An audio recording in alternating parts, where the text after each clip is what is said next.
नमस्कार दोस्तों, मेरा नाम है अंशुमन नाइक और आप सभी का बहुत बहुत स्वागत है इंडियन डिफेंस न्यूज की डिफेंस टॉक सीरीज में, जहां पर हम रोज नए नए डिफेंस अपडेट्स के बारे में बात करते हैं। तो चलिए देर न करते हुए आज की वीडियो शुरू करते हैं।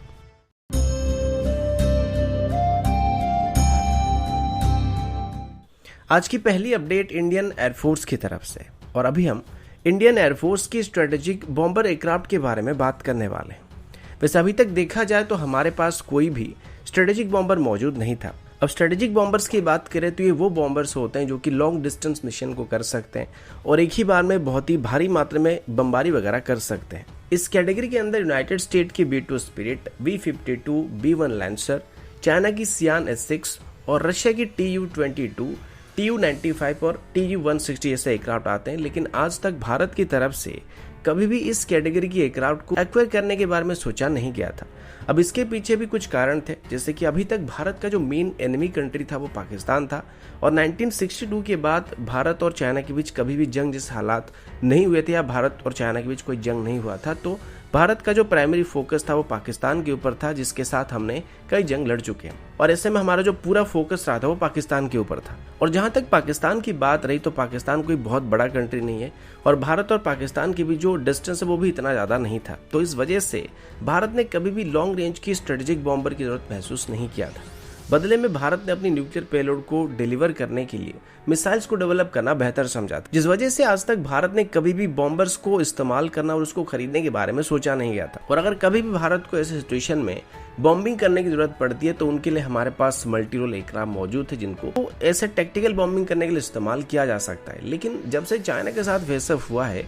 तब से हमारा फोकस पाकिस्तान से ज्यादा चाइना के ऊपर डाइवर्ट हो रहा है और तब से कहीं ना कहीं स्ट्रेटेजिक बॉम्बर को हासिल करने के बारे में सोचा जा रहा है। अब बॉम्बर्स को एक्वायर करना, इनको मेंटेन करना और इनका सही वक्त पर सही इस्तेमाल करना भी एक बहुत ही बड़ा मुश्किल टास्क होता है, क्योंकि आजकल की मॉडर्न एयर डिफेंस एनवायरनमेंट में बड़े साइज की बॉम्बर्स की सर्वाइवलिटी काफी हद तक कॉम्प्रोमाइज हो जाता है। लेकिन फिर भी अभी भारत कन्नड़ की तरफ से पब्लिश की एक रिपोर्ट के मुताबिक फाइनली भारत अभी स्ट्रेटेजिक बॉम्बर को हासिल करने के बारे में सोच रहा है और अभी भारत की तरफ से रशिया से Tu-160, ब्लैक जैक या व्हाइट सन को खरीदने के बारे में सोचा जा रहा है और इंटरनल लेवल में इसको लेके भारत और रशिया के बीच भी बातचीत चल रहा है। अब हालांकि अभी तक ऑफिशियल इसके बारे में हमारी डिफेंस मिनिस्ट्री की तरफ से और ना ही इंडियन एयरफोर्स की तरफ से कोई स्टेटमेंट दिया गया, लेकिन भारत कन्नड़ की तरफ से वो रिपोर्ट कोट किया गया तो उसमें बताया गया था कि उनको ये स्टेटमेंट किसी इंडियन एयरफोर्स के ऑफिशियल की तरफ से दिया गया। तो अगर ये बात सच निकल कर आती है तो भारत अभी पहली बार स्ट्रेटेजिक बॉम्बर को हासिल करने की कोशिश करने वाला है। अगला अपडेट आर्म्ड ड्रोन को लेके, और अभी पीटीआई की तरफ से पब्लिश की एक रिपोर्ट के मुताबिक HAL की तरफ से अभी इंडियन आर्मी के लिए एक मल्टी रोल ड्रोन को डेवलप करने का फैसला किया गया। हालांकि अभी तक इस ड्रोन की एक्चुअल नेम क्या है बताया नहीं जा रहा है, लेकिन इतना बताया जा रहा है कि ये एक AI driven long endurance drone होने वाला है जिसे स्पेशली हाई एल्टीट्यूड में ऑपरेट करने के लिए डेवलप किया जा रहा है। ये एक रोटरी विंग ड्रोन होने वाली है और इसमें करीब 40 kg के आसपास पेलोड को कैरी किया जा सकता है।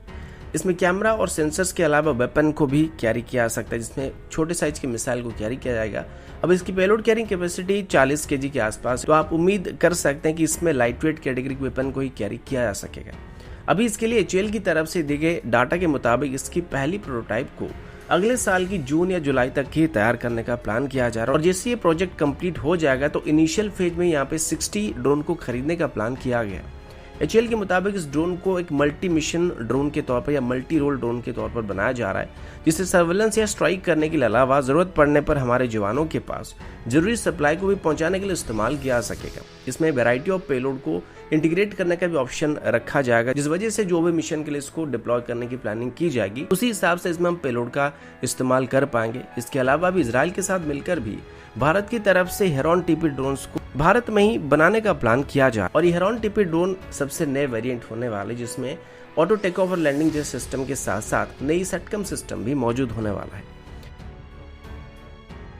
अगला अपडेट ATAGS को लेके है। बहुत ही जल्द 15 अगस्त आने वाली और आप सब जानते हैं कि ये दिन भारत के लिए कितना मायने रखता है, क्योंकि ये भारत का 75th इंडिपेंडेंस डे होने वाला है और आज से करीब 75 ईयर पहले 1947 को हमें आज़ादी मिली थी। इस अवसर पर आप सब जानते हैं कि पूरे भारत में बहुत सारे कार्यक्रम को आयोजित किया जाता है, लेकिन इस बार की फ्लैग होस्टिंग सेरेमनी के अवसर पर एक इतिहास को रचा जाने वाला है। अब आमतौर पर जब भी हम तिरंगा लहराते हैं, यानी कि लाल किले पर तिरंगे को लहराया जाता है, तो इस दौरान 21 तोपों की सलामी दी जाती है। इसके लिए भारत की तरफ से 25 पाउंडर गन्स का इस्तेमाल किया जाता है, जो कि वर्ल्ड वॉर 2 के जमाने की है। आप सब समझ सकते हैं कि हमें 1947 में आज़ादी मिली थी, तो उस दौरान हमारे पास जो गन मौजूद थे उसका हम लोग इस्तेमाल कर रहे थे और ये एक ट्रेडिशन की तरह वहां से चलता आ रहा था। लेकिन इस बार पहली बार इसमें कुछ बदलाव करने का फैसला किया जा रहा है। हालांकि इसको पूरी तरीके से बदला नहीं जाएगा, लेकिन इस बार जब 21 तोपों की सलामी दी जाएगी तो इसके लिए 7 गन्स को सिलेक्ट किया गया था, जिसमें हमेशा की तरह 25 पाउंडर गन मौजूद होने वाले, लेकिन उनके साथ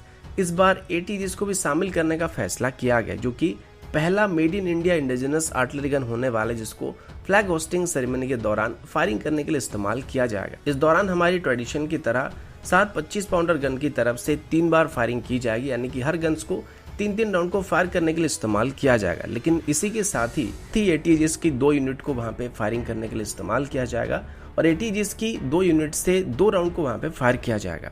इसके लिए स्पेशल ब्लैंक अम्यूनिशन को अभी ऑर्डिनेंस फैक्ट्री बोर्ड की तरफ से सप्लाई किया जाएगा, जो कि सिर्फ आवाज करने के लिए वहां पे बनाए जाएंगे। और अगर आप कभी भी डिफेंस एक्सपो गए होंगे तो वहां पर भी आपने देखा होगा कि किस तरीके से जो ब्लैंक अम्यूनिशन होते हैं उनका इस्तेमाल किया जाता है और वहां पे फायरिंग की जाती है। ये आवाज तो बहुत ही तगड़ा करता है, लेकिन इसमें जो वॉरेड सेक्शन होता है वो मौजूद नहीं होता है, तो इससे कोई खतरे वाली बात नहीं होती है। तो दोस्तों, अभी के लिए इतना ही। मिलता हूँ आपसे अगले वीडियो में, तब तक के लिए जय हिंद, वंदे मातरम।